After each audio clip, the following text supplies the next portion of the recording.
नमस्कार, माझे नाव प्रज्योत प्रमोद गोरे आहे. मी आता तिसरी शिकतो. माझ्या शाळेचे नाव जिल्हा परिषद प्राथमिक शाळा शिवनगर चिखली आहे. मी वाचलेल्या पुस्तकाचे नाव आजीचा चष्मा. या पुस्तकाच्या मुखपृष्ठावर आजी, एक मुलगी आणि मनी म्याव आहे. या पुस्तकाच्या मूलपृष्ठावर एक चष्मा आहे.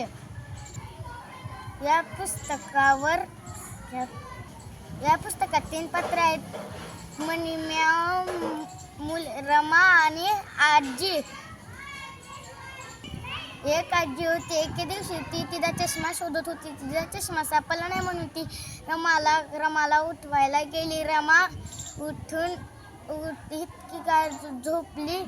ती आजीने तिला प्रेमाने उठवले. ती चष्मा शोधू लागली. ती चष्मा उशीखाली शोधायला लागली.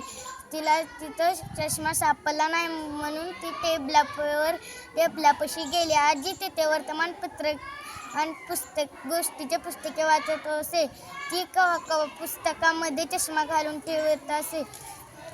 तिथेही तिला चष्मा सापडला नाही. ती आजीच्या लोकरीच्या पिशवीत बघते.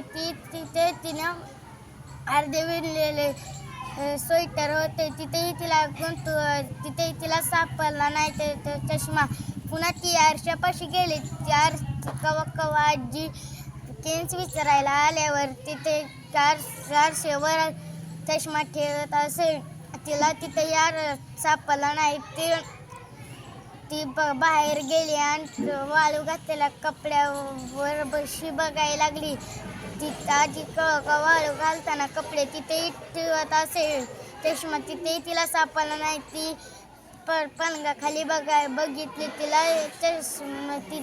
तिला मनी म्याव दिसली. तिच्यापाशी चष्मा दिसला. तिने मनी म्यावला घेतले. तिच्यापासला चष्मा घेतला, आजीला दिला आणि तिघी फिरायला गेल्या. रमाने मनी म्यावला एक चष्मा घेऊन दिला. धन्यवाद. धन्यवाद.